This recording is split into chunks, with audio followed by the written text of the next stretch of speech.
High பட்ஜெட்டில் release ஆக போகிற 3 படங்களோட அப்டேட் வந்திருக்கு. அது அப்படியே லைனாக பார்த்தா அதுக்கு முன்னாடி நம்ம சேனலில் சப்ஸ்கிரைப் பண்ணி வச்சுக்கோங்க. ஃபஸ்ட்டு பார்த்தீங்கன்னா தலைவரோட ஜெயிலர் 2 இந்த படம் பார்த்தீங்கன்னா ரிலீஸ் டேட் அனௌன்ஸ்மெண்ட் வீடியோன்னு சொல்லி ஒன்று விட்டுருக்கானுங்க. அதில் அனிருத்தோட பேக்ரவுண்ட் ஒர்க்கு என்னவா பண்ணி வச்சிருக்காரு. ஹுக்குமியா அப்படியே இங்கிலீஷ் வெர்ஷன்லாம் போட்டு வச்சிருக்காங்க. பிஜிஎம் அப்படியே அள்ளுது. அதே மாதிரி பார்த்தீங்கன்னா கேஸ்ட் எல்லாருமே நிறைய பேரை டக்கு டக்குன்னு அப்படியே கிராஸ் பண்ணி போயிட்டே இருந்துட்டாங்க.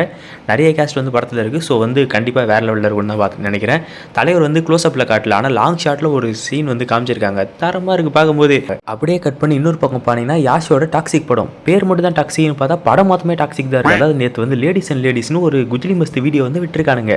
அதாவது ஹை பட்ஜெட்டில் ஒரு பிட்டு படம் எடுத்தால் எப்படி இருக்குமோ அந்த மாதிரி தான் இந்த இது வந்து எடுத்து வச்சிருக்கானுங்க. இதில் மட்டும் தான் எப்படின்னு பார்த்தா மொத்தமாக இப்படி தான் இருக்கும் போல். நான் வயலன்ஸ் மட்டும் தான் அதிகமாக இருக்கும்னு நினச்சேன். அதோட மேட்டர் அதிகமாக இருக்கும் போல் படத்தில்.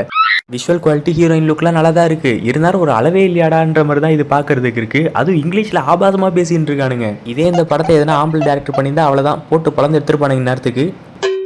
அப்புறம் தோவரும்னு சொல்லிட்டு இருக்க ஜனநாயகன் படத்துக்கு சென்சார் போர்டில் ஏ சர்டிஃபிகேட் வந்து கொடுத்துருக்காங்க அப்படின்ற மாதிரி நியூஸ்லாம் போயிட்டு இருக்குது. அது உண்மையாக பொய்யான்னு எனக்கு தெரியல. உங்களுக்கு தெரிஞ்சால் கமெண்ட் சொல்லிட்டு போங்க. லைட்டாக டவுட்டாக தான் இருக்குது. இருந்தாலும் சென்சார் சர்டிஃபிகேட் கொடுத்து படம் தேட்டரில் வர வரைக்கும் நானும் மாட்டேன். அடுத்த பொங்கலுக்காச்சும் வருதா இல்லையான்னு பார்ப்போம்.